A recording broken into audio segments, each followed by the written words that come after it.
Hallo zusammen und herzlich willkommen. Ich bin Phil von Oizo Music und heute schauen wir uns das mittlerweile 4. Studioalbum von Drum-and-Bass-Produzent London Elektricity an, und zwar Syncopated City. Ja, ob die synkopierte Stadt mir zu komplex ist oder nicht, das erfahrt ihr jetzt. Erschienen im Jahr 2008 ist dieses Album ein echtes Statement gegen den damals aufkommenden Dubstep oder auch Tech-Einfluss im Drum and Bass gewesen. Tony Coleman setzt hier stattdessen konsequent auf Jazz- und Soul-Strukturen, komplexe Synkopen und eine extrem warme, fast schon staubige Sampling-Ästhetik.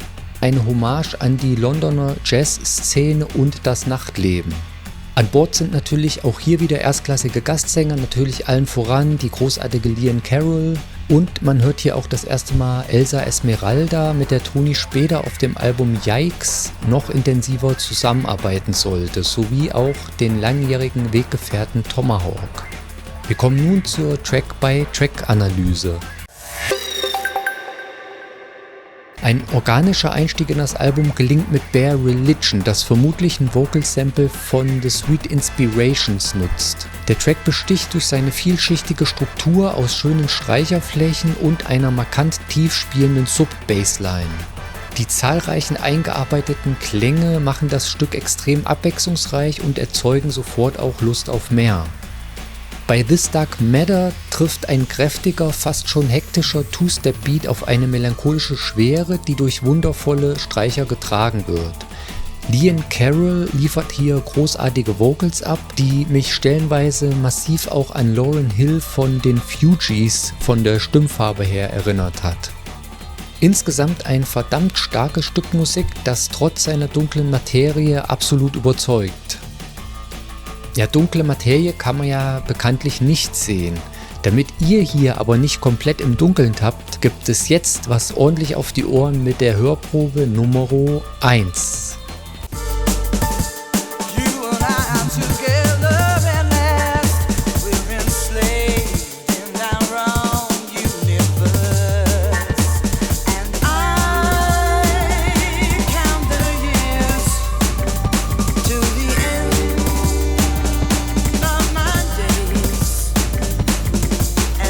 Ja, nach der vorangegangenen Schwere sorgt dann Just One Second für eine helle Aufbruchstimmung und ist auch ein Paradebeispiel für erstklassigen Liquid Drum and Bass. Die klare Stimme der schwedischen Sängerin Elsa Esmeralda harmoniert perfekt mit den echten Gitarrenklängen und dem markanten Gitarrenbass. Durch die jazzigen Akkordwechsel entsteht eine musikalische Komplexität, die weit über das Genre hinausragt. Für mich ist dieser Track ein absoluter Geniestreich und das unangefochtene Highlight des gesamten Albums. Bei so einem Geniestreich zählt natürlich jede Sekunde. Damit wir keine davon verschwenden, hier die Hörprobe Nummer 2.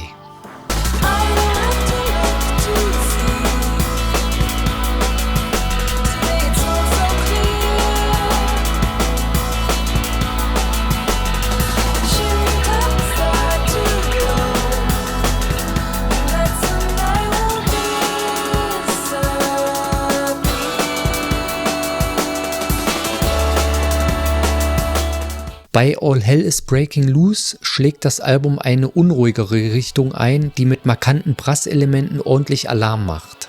Spannend ist hier die Symbiose einerseits aus Synthbass und einem echten Gitarrensolo, während sich Tony Coleman hörbar bei alten Jazzplatten und Filmsamples bedient. Handwerklich überzeugt die Nummer absolut, erreicht für mich aber nicht ganz die emotionale Tiefe der ersten Stücke.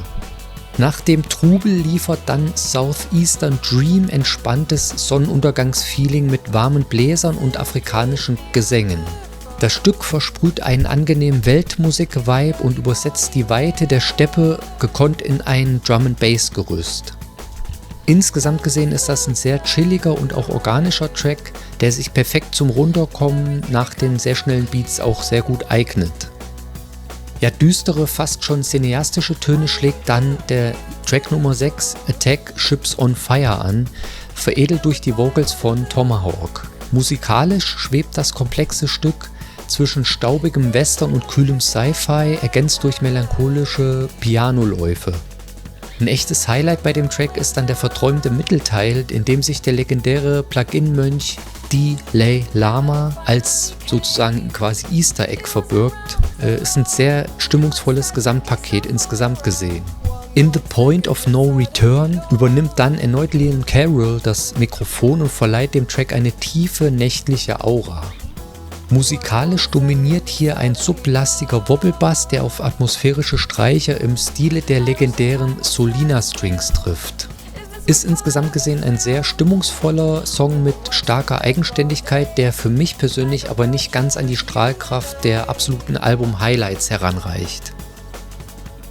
Bei Outnumbered rückt der Chef dann persönlich ins Rampenlicht, denn Tony Coleman übernimmt in dem Fall die Hauptstimme. Durch die präsente Abmischung von Liam Carroll im Hintergrund wirkt die Nummer auch fast so ein bisschen wie ein Duett, weil Liam Carroll in dem Fall Backing Vocals eingesungen hat. Rhythmisch zeigt sich der Track mit seinen Xylophonklängen angenehm vertrackt, wobei der Fokus hier spürbar auf den souligen Vocals und dem bewährten Fundament aus Gitarren und Synthesizer-Bass liegt. Ein echtes Juwel und mein persönlicher Platz 3 vom Album ist der verträumte Drum & Bass Roller USKA oder USKA. Die technischen Samples hier erinnern an kryptische Funksignale, was auch perfekt zu dem Titel passt. Ist ein Kürzel von dem Schweizer Kurzwellen-Amateurfunk, quasi also USKA. Zwischen einem satten Reese-Bass und sanften Piano-Chords schwebt eine engelsgleiche Vokalise, die die dichte technische Ästhetik der Atmosphäre meisterhaft abrundet.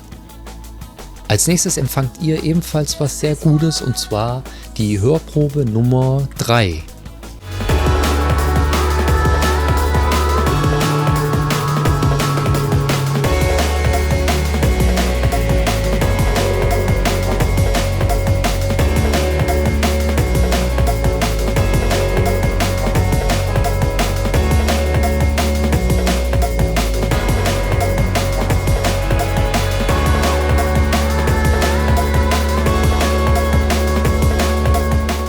Ja, passend zum Titel schlägt dann Track Nummer 10 Satnav in eine fast schon rastlose Richtung ein.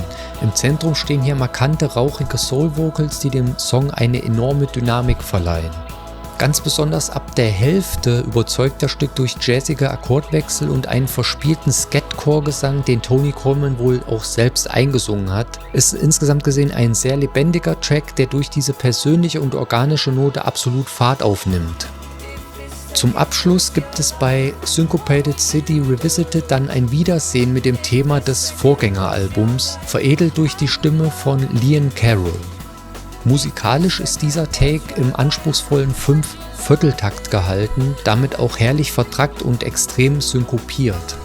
Auch wenn es kein klassischer Club-Track ist, verleiht die reduzierte Instrumentierung dem Song eine besondere Tiefe und sehr viel Soul, ist ein hochinteressanter Abschluss für dieses Album.